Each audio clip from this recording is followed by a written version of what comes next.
रात्री केले होते डोसे, आत्ता सकाळी केली मस्त अशी आज नाश्त्यासाठी इडली आणि सांबर तर रात्रीचंच बाकी होतं, फ्रीजमध्ये ठेवलं, गरम केलं आणि मस्त सकाळी सकाळी गरमागरम इडली बनवायला घेतली.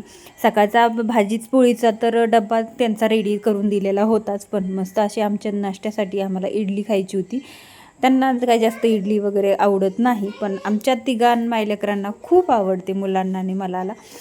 तर मग मस्त इडली गरमागरम नाश्ता करून घेतला. बाकीची सगळी कामं आवरली, पण आज शनिवार असल्यामुळं सकाळपासून लाईट गेली होती, दुपारची वेळ होती, खूप गरम होत होतं. मुलं तर काय मस्त गेम खेळत होते कॅरम.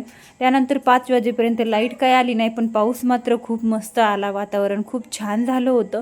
त्यानंतर 1-2 कस्टमर येऊन गेले, त्याच्यामुळं मग बाकीचे झाडून झुडून वगैरे पण घेतलं आणि काही ब्लाऊजला हुक लावले. काही कस्टमर आले होते, त्यांच्यासुद्धा साड्या वगैरे पाहून घेतल्या आणि ते व्यवस्थित ठेवून आवरून घेतलं. मुलं मात्र पहिल्या पावसाची खूप छान मजा घेत होते. इतकं गार थंडगार वातावरण झालं होतं, खूप मस्त वाटत होतं. व्हिडिओला लाईक करा, शेअर करा आणि चॅनलवर नवीन असाल तर सबस्क्राईब नक्की करा. भेटू उद्याच्या व्हिडिओमध्ये.